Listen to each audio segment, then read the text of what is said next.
What's happening, guys? Things are getting out of control. I've got so many videos to edit. It's been non-stop, just flat out non-stop, and I've got stuff everywhere that just, it doesn't have a home. It's a rack and pinion out of a golf cart. Ran into something, we bent the rods. I'm gonna straighten those out and just tuck that away. It might make a good candidate for a project. It's got the ball joint ends on it also, so, and they just bolt on. Anyway, yeah, well, here's an example, or not an, how do I word this? Here's what I mean by busy. When Zippo gets busy,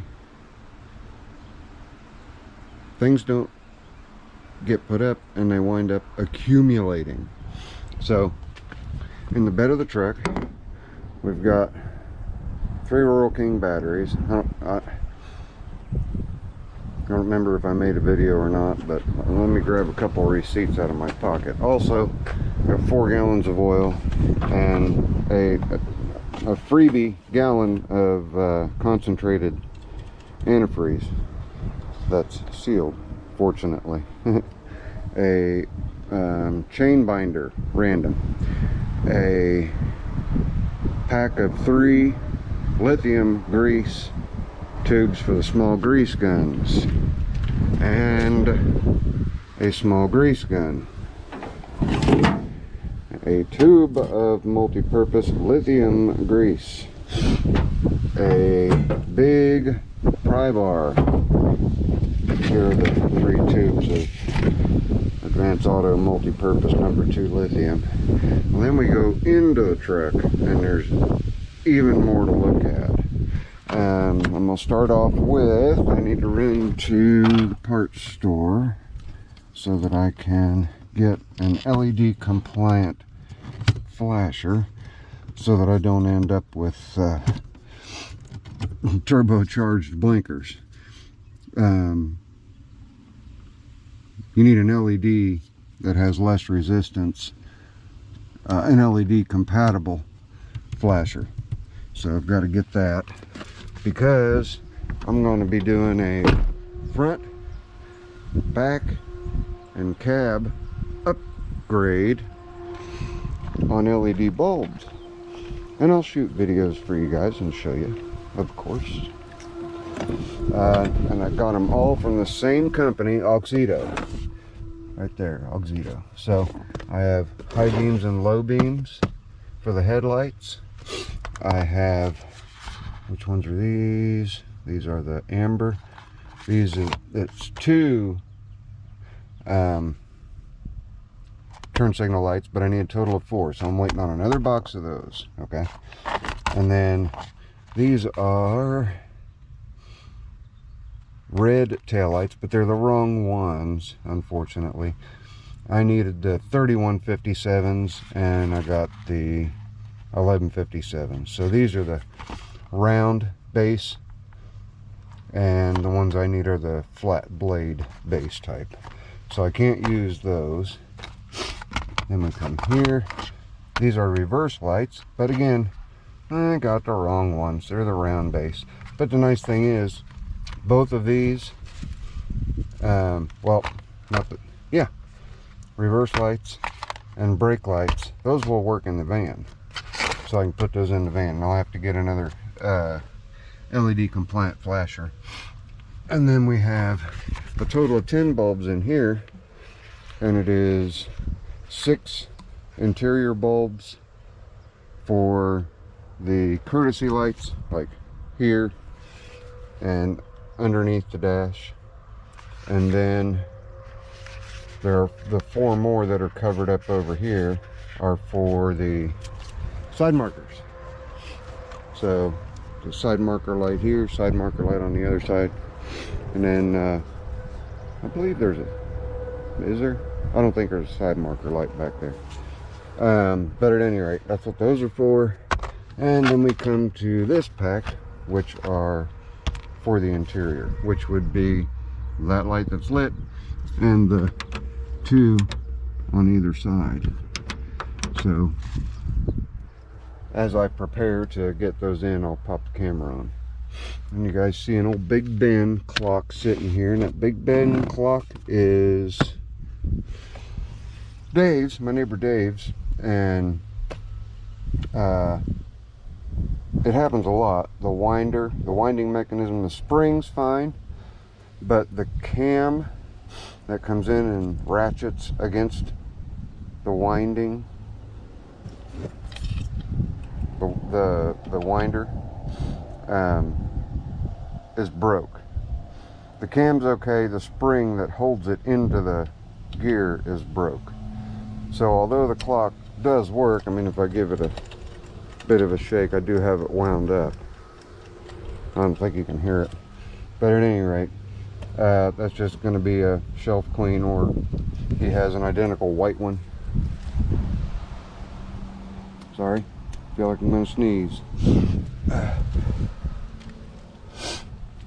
Okay, let me get back to it.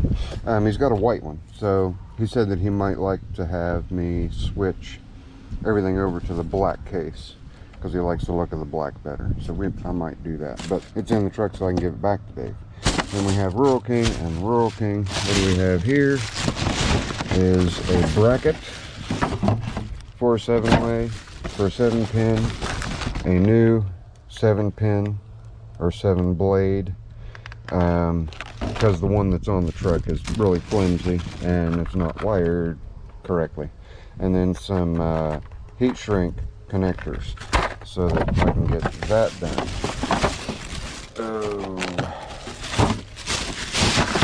You guys will probably have already seen the video on the Topton JS2000 jump starter, but back here, right here in this box, is a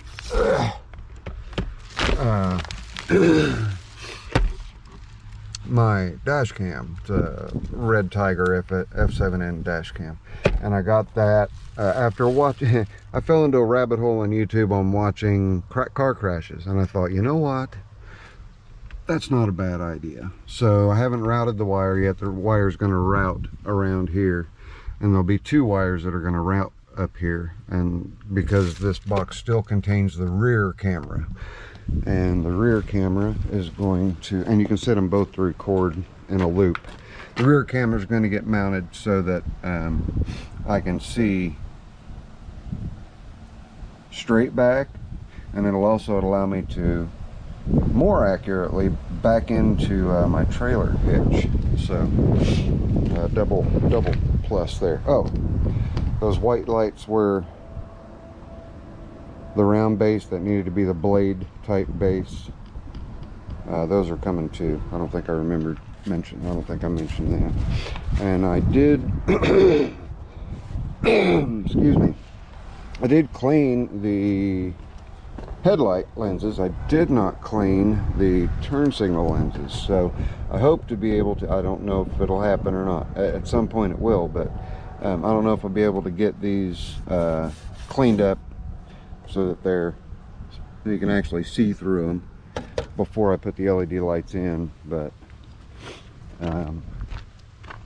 if I don't, it'll happen at some point. Okay, what else do we have here? Well, and of course there's the binder. Now the binder and that pry bar, and get back around here.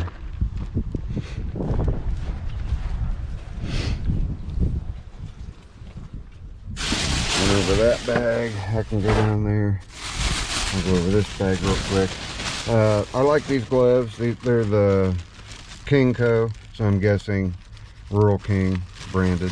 You used to be able to get these in a 10-pack, and the 10-pack was, I don't know, $7.99 or something, but now they're $1.50 a pair. So I got 3 or 4 more packs. 1, 2, 3 more packs of those, and then a couple of cans of starting fluid. And the only reason I grabbed these was, I looked here, they contain upper cylinder lubricant, and they're only 20% ether. So they're going to be upper cylinder safe, whereas most starting fluids are not. So I thought, that's not a bad idea. So I grabbed a couple cans of those.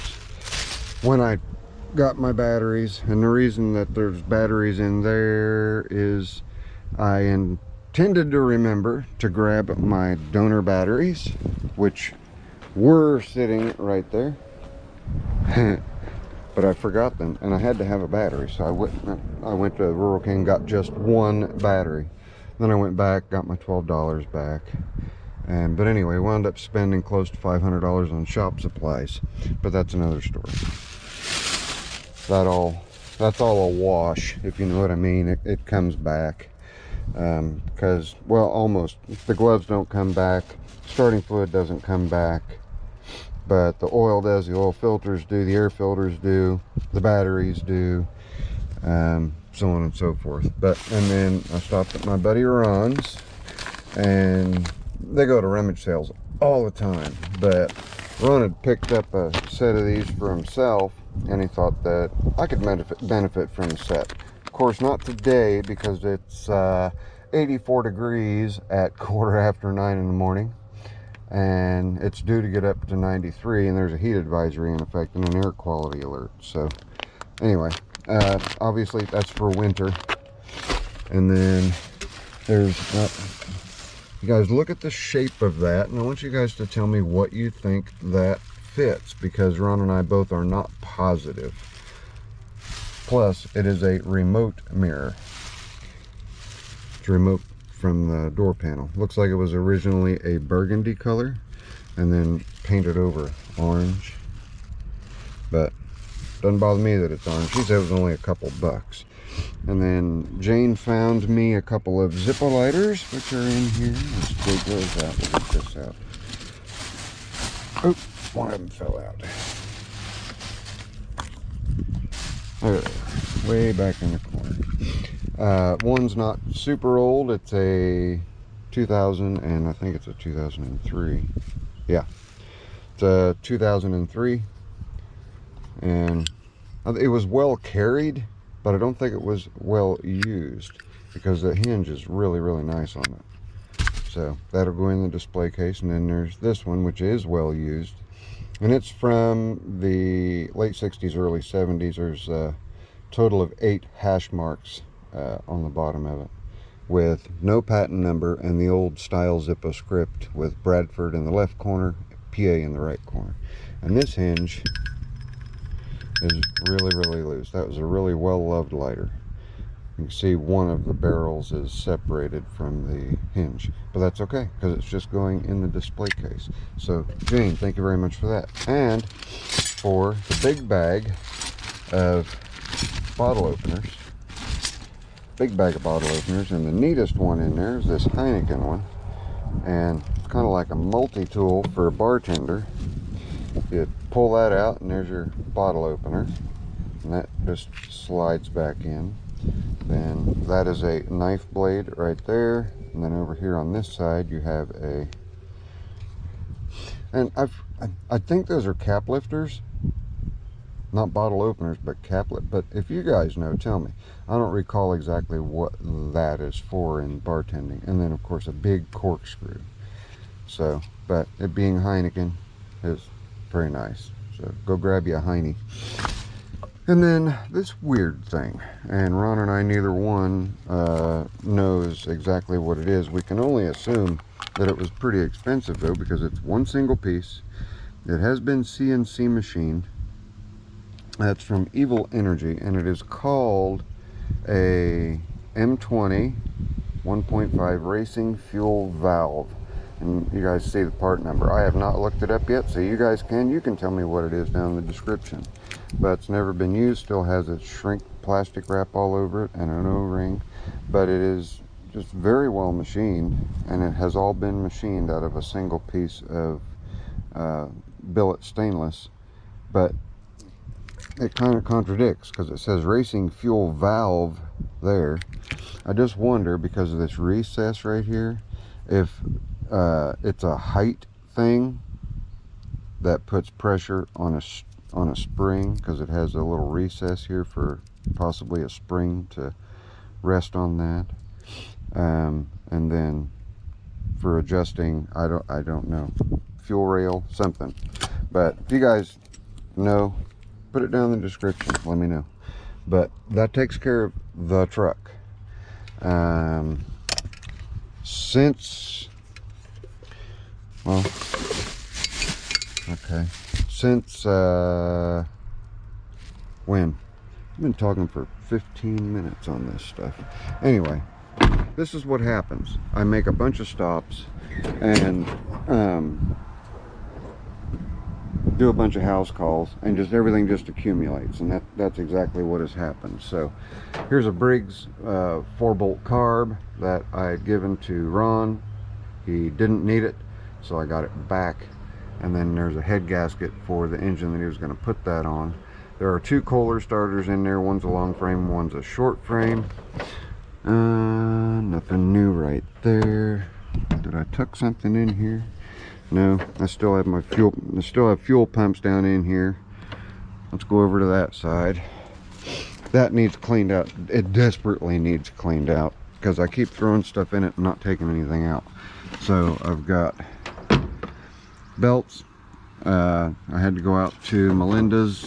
She's the gal that bought the Haas and the snapper tow behind mower that I took from manual start to electric start.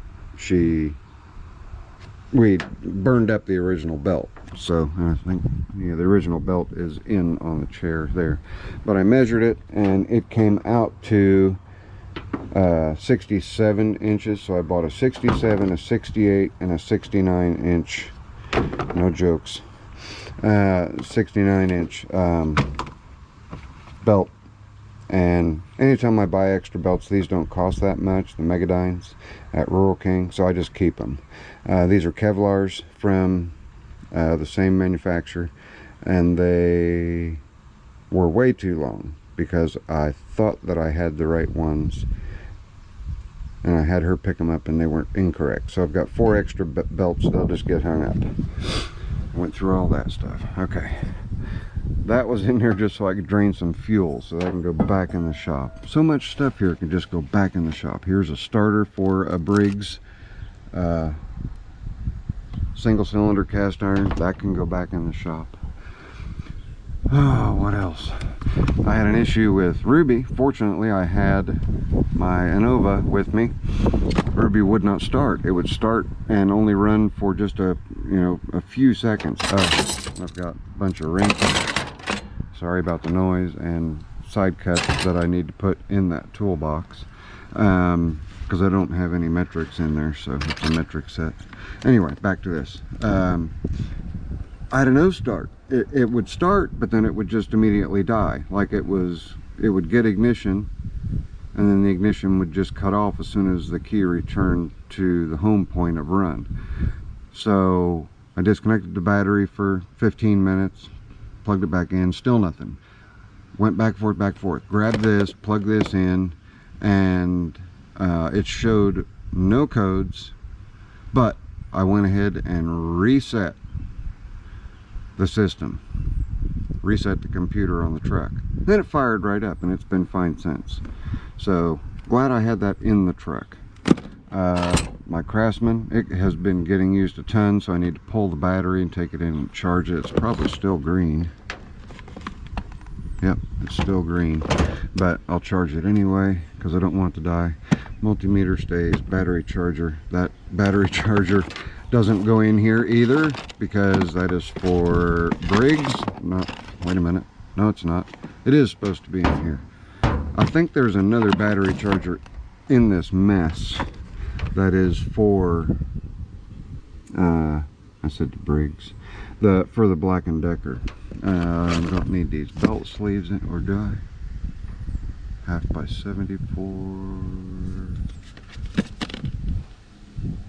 1/2 by 75. These are the sleeves for those 2 belts. Alright, what else is in here?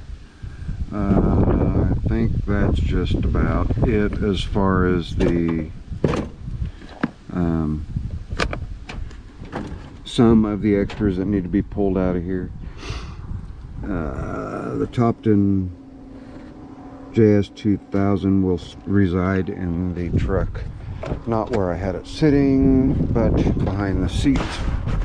So it already has its home right down here, so that I've always got that handy. And that gives me my Whistler battery jump pack, which is still good enough for garden tractors, sitting in the shop instead of that little Schumacher that isn't doing very good. So as you can see, I've got a mess in here to get cleaned up. Plus I haven't washed or swept Ruby in a dog's year, so got to do that too. What else is going on in here? There's just so much stuff. The piles just keep getting taller and taller. Like that windscreen windjammer for Honda motorcycles, it does not fit my CB550. That can go up in the loft. Oh, and everything in here. I've got a set of sockets that I got weeks and weeks ago. You guys saw. I got that with that toolbox haul. And they've just been sitting there. That's not where they belong. They belong in the truck, in the toolbox. This big bin full of crap. I've got vice grips in there. I've got fuses in there. I've got just lots and lots and lots of stuff in there. Eyeglass case. Okay, if you say so. Oh, and a really big rat trap. But as you can see, things are hectic, and I haven't had time to get stuff cleaned up. The Schumacher, it's just about worthless. The Whistler, it'll still get the job done. And then I have this light to install, and it is getting installed. It's by the same maker of the light that I put up in the garage. Wow, this is a long video, 21 minutes of me just babbling, but sometimes you guys like that. Let's get in here. Yeah, and I've got a place for all this wood to go. I just haven't had time to take it. That light right there is wired to a plug-in down here where the mill drill lathe and the mill is. That's going to come down, and that's where that LED light is going to go, is right there. It's going to be a motion sensing light so that my camera on the back of the... I'm surprised my dog is still in the yard. What are you doing, Steely girl? You hot? Come here. Come here. Come on. I think she wore herself out and just came back in. That's what I think. I didn't know the gate was open. Oops.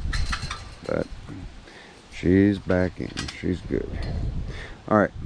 Anyway. I think that's enough babbling. So this is just a babble video for those of you who want to sit and listen. I have a lot of cleanup to do. It is Friday, July 1st.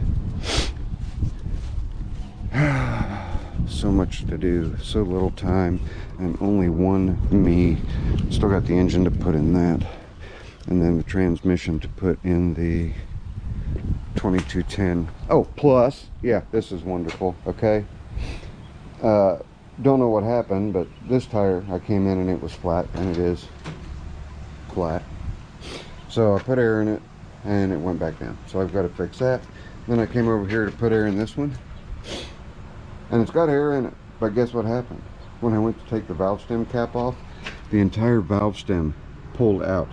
The rubber stayed in there, but the valve stem came out, so I have to replace the valve stem. So I'll replace both of them when I do it. And I need to do that because it's on my mower.